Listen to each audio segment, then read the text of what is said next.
Family kicked me out at 16 over lies. 30 years later, they're begging for forgiveness after learning the truth. Hey Reddit, so I've been lurking here for a while and thought it was about time I shared my story. It's been a pretty wild 30 years, and I wanted to give you all the details, so bear with me because this might get a bit long. Alright, so let's start from the beginning. I lost my mom to breast cancer when I was 12 years old. It was just me and my dad after that, and honestly, it was one of the hardest times of my life. But we managed to stick together and get through it somehow. When I was 14, my dad met this amazing woman named Ashley. They hit it off, and before I knew it, they were getting married. Ashley came with 2 kids of her own, David, who was also 14, and Anna, who was 12. So suddenly, I went from being an only child to having a stepbrother and stepsister. At first, things seemed pretty good. I got along well with Ashley and Anna. They were kind and made me feel welcome. But David? Not so much. From the get-go, David and I just couldn't see eye to eye. We were always arguing and fighting about something. My dad would constantly tell me to cut David some slack because he'd been the man of his house for a while. But it felt like no one understood that this was new for me too. When I was 15, I met this girl at school named Emma. We started dating as much as you can date when you're 15, you know? We'd hang out, go to the movies, that sort of thing. But here's the kicker. David had a huge crush on Emma and was super mad that I asked her out before he could. One day he even started a fight over it, and my dad had to step in to break it up. Somehow, though, I ended up being the bad guy in the whole thing. Then things got way worse after my 16th birthday. One day, my stepmom was putting away my laundry and started yelling out of nowhere. This was super awkward because Emma was at our house at the time. We all rushed to my room to see what was going on, and there was my stepmom holding several pairs of Anna's underwear and accusing me of having them in my drawer. I was shocked. I had never seen them before and had no idea how they got there. I tried to explain that I didn't know anything about it, but no one believed me. Then David jumped in, saying he'd seen me staring at Anna, and even claimed I once said I wished I could marry her. It was all lies, but it was enough to turn everyone against me. Emma slapped me, called me a perv, and broke up with me right then and there. My dad was beyond angry. He grabbed me by the arm, dragged me out of the house, and yelled that he wasn't going to put his daughter at risk from a perv. Not the exact word he used, but you get the idea. I was crying, banging on the door, trying to get back in and explain, but my dad had had enough. He opened the door, shoved me to the ground, and told me to get lost. I told him I had nowhere to go, and he just said that wasn't his problem and slammed the door. So there I was, 16 years old, out on the streets with nothing to my name and no place to go.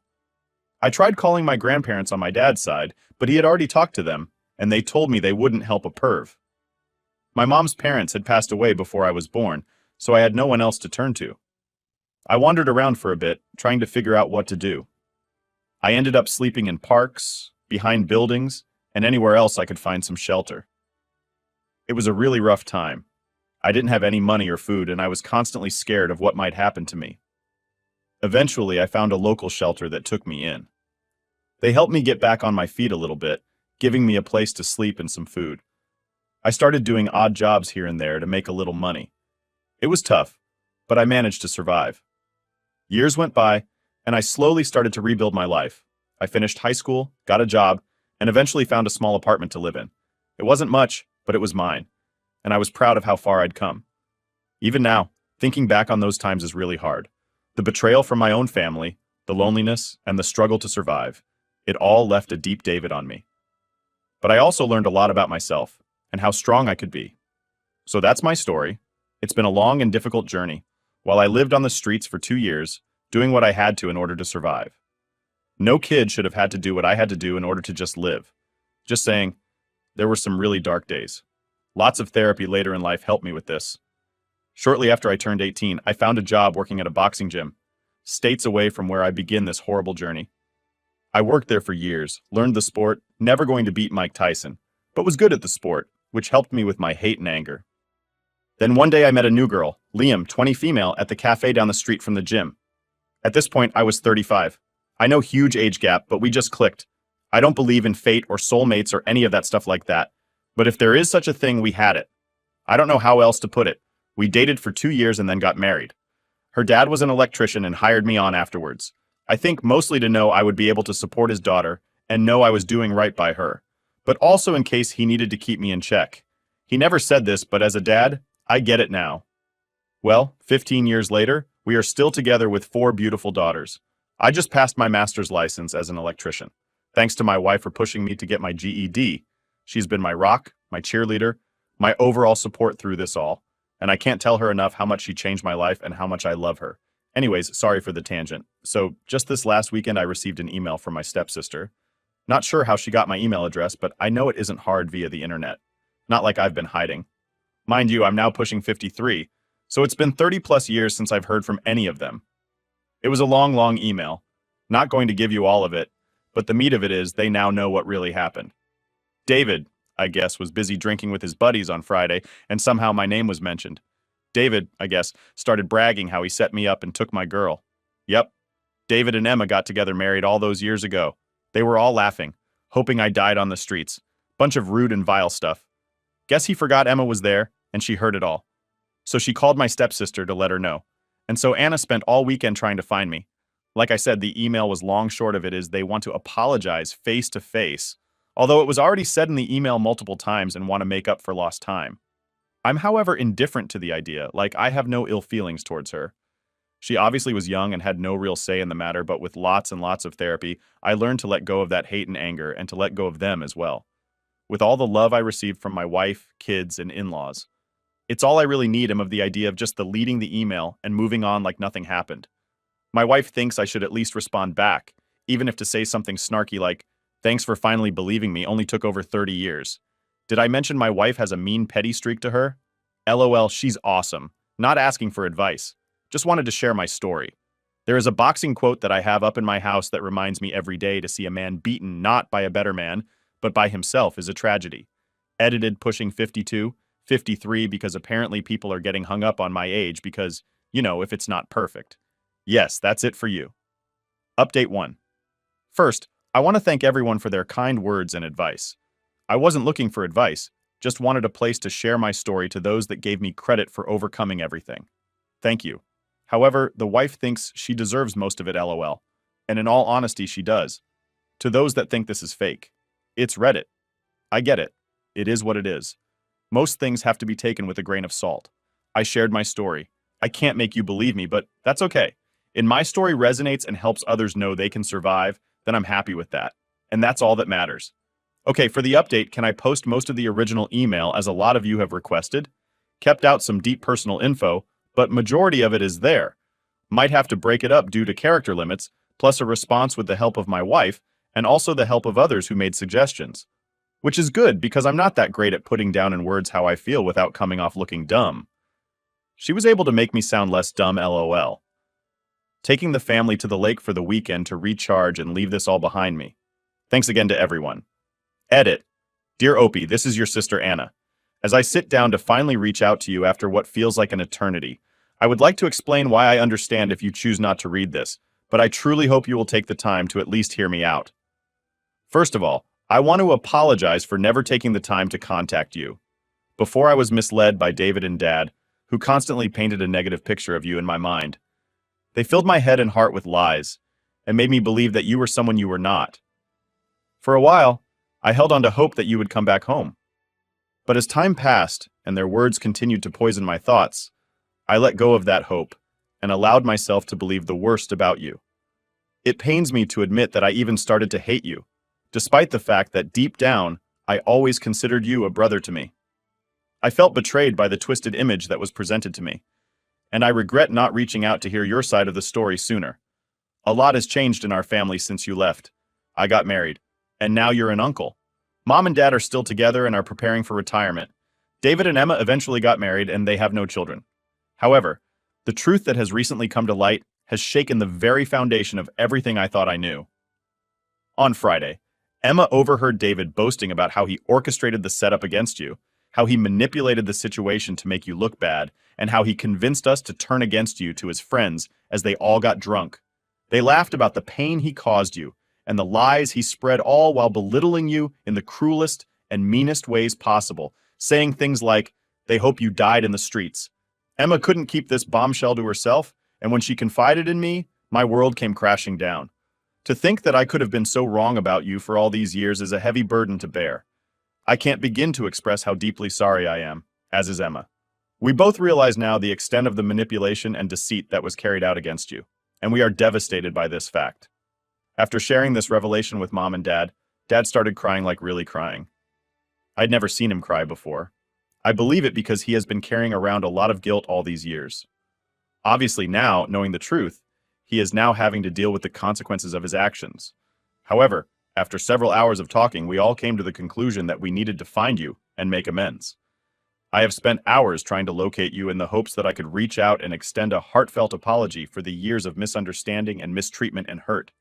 I know that words can never undo the damage that has been done to you, but I sincerely hope that you can find it in your heart to forgive us. We long to make amends, to start anew, and to maybe even make up for lost time. Please know that I am truly sorry for the pain and hurt that you have endured because of our ignorance and blindness. I hope that someday we can meet in person so that I can look you in the eye and express my remorse face to face. I can only hope that you will consider giving us a chance to right the wrongs of the past and to heal the wounds that have been inflicted on you by us. With all my love and sincerest apologies, your sister Anna. Dear Anna, I appreciate you taking the time to reach out to me, but I must be honest with you. The years of pain and hurt caused by the lies and manipulation by David and the betrayal by Dad have left deep scars that will never be truly healed. While I understand that you are now aware of the truth and are genuinely sorry for what has transpired, I find it difficult to simply forgive and forget the betrayal and abandonment I experienced at the hands of my own family have left me with a sense of distrust and resentment that can never be overcome. The damage that has been done has impacted me in ways that you may never, ever fully and truly understand. And the idea of trying to reconcile now feels like an insurmountable task.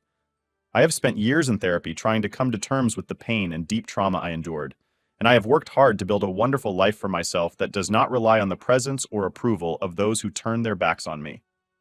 While I am grateful for the apology and the newfound awareness of the truth, I do not feel compelled to rekindle a relationship that was built on lies, deception, and betrayal. Especially after all these years, I have found peace and closure in distancing myself from those who caused me harm.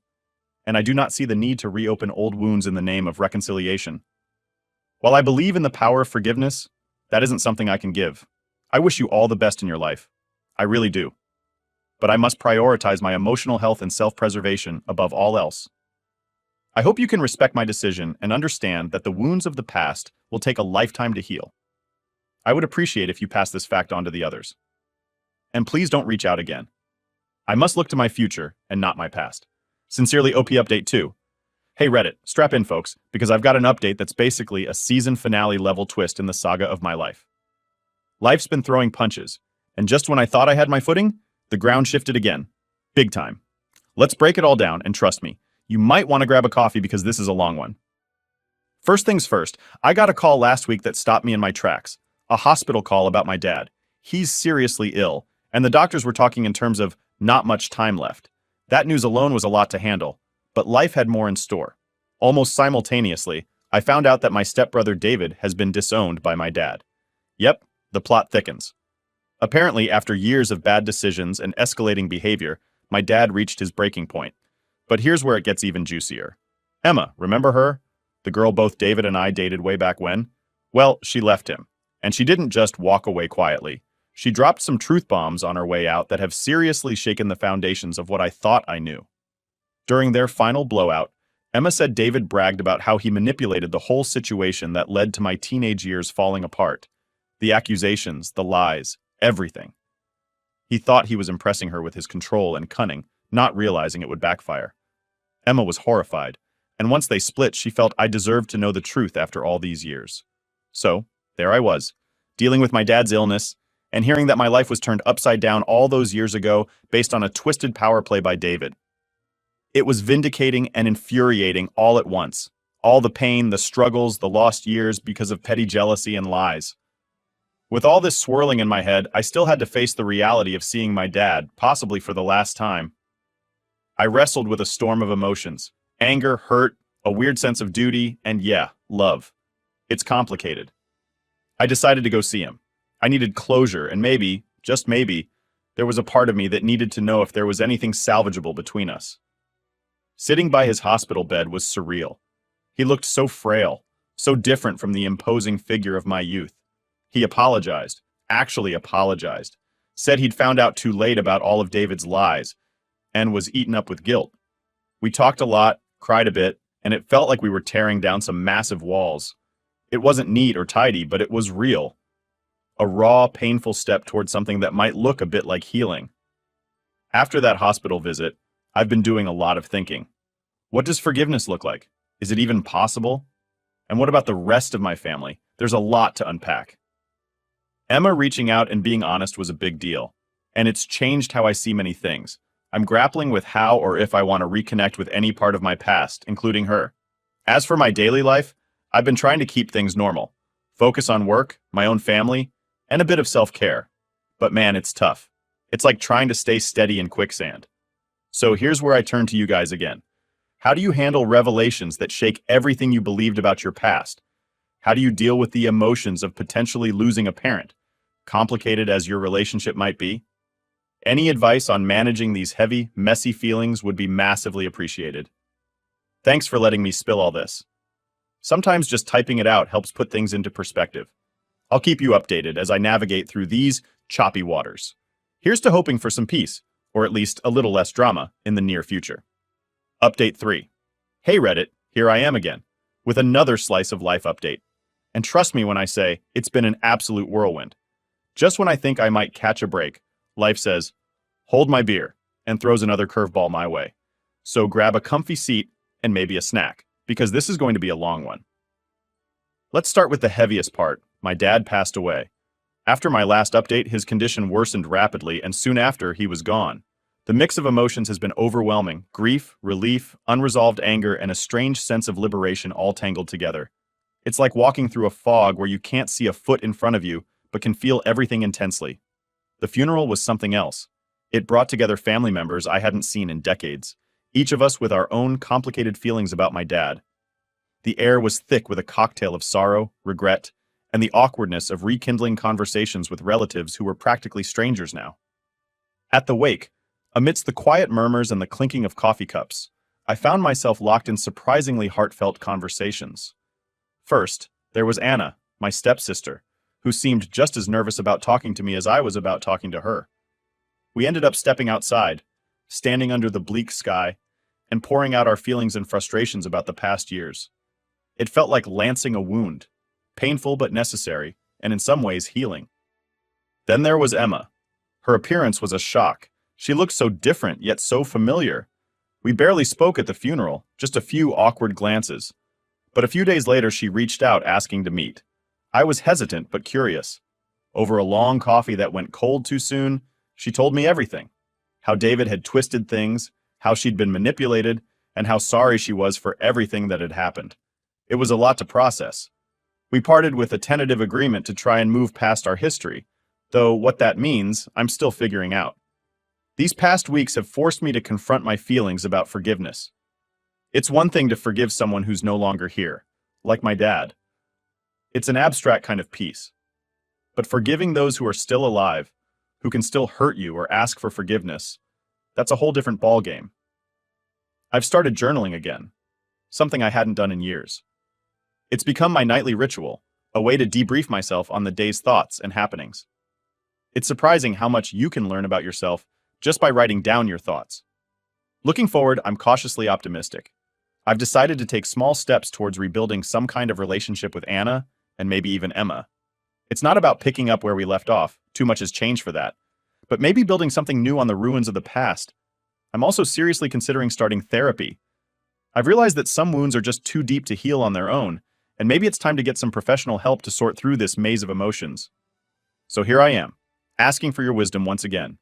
How do you rebuild trust with people who have hurt you in the past? How do you balance the hope of reconciliation with the protection of your own emotional health? And how do you handle the grief that comes from losing someone who was both a source of pain and love in your life? Thank you all for sticking with me through this journey. Your words of encouragement, advice, and sometimes just the comfort of knowing someone out there is listening have been more helpful than I can express. I'll keep updating as I navigate through these uncharted waters. Here's to hoping for calmer seas ahead. Update 4. Hey Reddit, I'm back with yet another deep dive into the ongoing saga of my life. This journey has been filled with ups and downs, and your support has been instrumental in helping me navigate through. So grab your favorite snack, maybe a comfy blanket, and settle in because there's quite a bit to unpack today. Life post-Dad's passing has been a roller coaster. While it brought closure on some fronts, it also opened up a whole new set of dynamics within the family, particularly with Anna and Emma. Both relationships have evolved in ways I never expected, leading to some introspection about forgiveness, acceptance, and moving forward. After reconnecting at the funeral under such somber circumstances, Anna and I have been cautiously circling back into each other's lives. It started with tentative texts and progressed to regular phone calls. We even managed a couple of face-to-face meetups for coffee, which felt like stepping back in time but with a new perspective. These meetups have been about untangling the past, confronting our memories, and discussing everything from daily trivialities to deep-seated family issues. It's been both healing and harrowing, peeling back layers of misunderstanding and hurt that had built up over decades. Anna shared more about her own experiences in the family after I was kicked out, how things weren't as perfect as they might have appeared, and how she struggled with her own issues regarding David and our dad. Hearing her side has been eye-opening and has given me a new lens through which to view our shared history. Emma reaching out was a curveball I didn't see coming. After our awkward interaction at the funeral, she sent me a long, heartfelt message asking if we could meet and talk. I agreed, albeit with some reservations. We met at a quiet cafe, a neutral space that seemed fitting for such a conversation. Sitting across from Emma after so many years was surreal. She apologized profusely for her part in the misunderstandings and the pain that followed. She explained how she had been manipulated by David, her vulnerability exploited in a game I didn't even know we were playing. While I appreciated her honesty, forgiving her wasn't straightforward. It's one thing to understand intellectually, quite another to reconcile emotionally. However, our conversation did bring some peace. It helped me close a chapter that had been left open, filled with questions and what-ifs.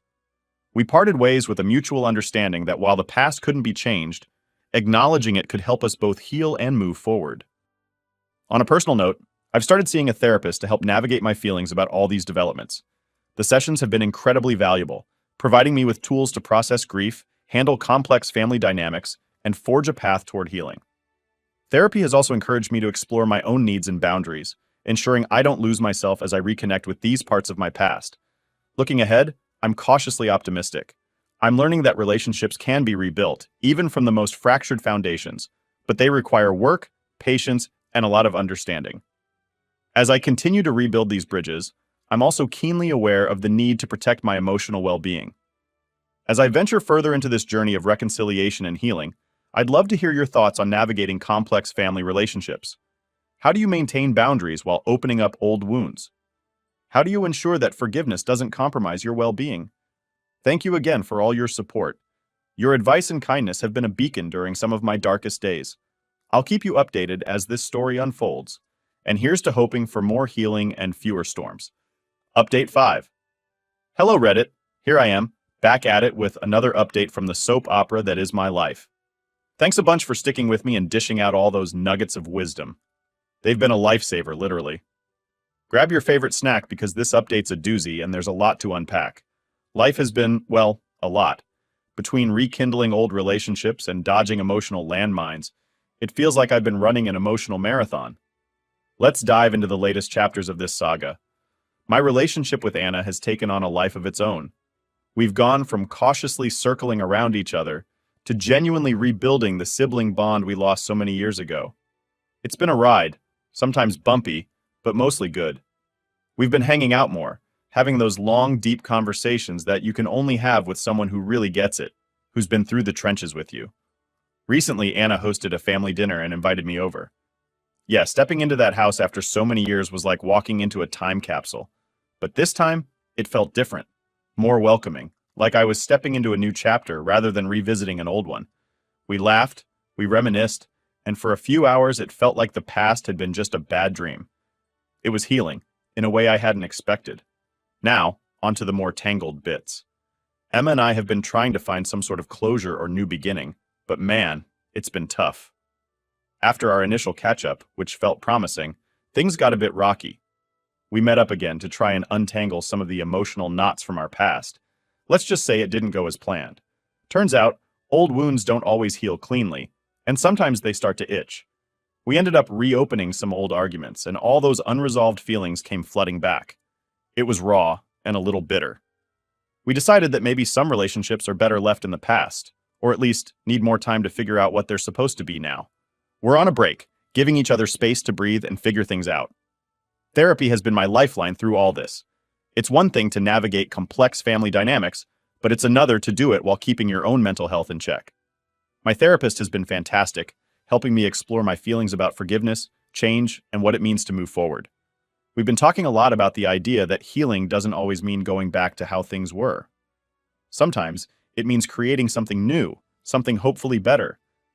This perspective has really helped me manage my expectations and work towards building relationships that are healthy and supportive, not just tied together by a shared past. As for what's next, I'm taking it one step at a time. I'm excited about some new opportunities on the horizon, some potential job offers and a couple of creative projects that might just see the light of day soon.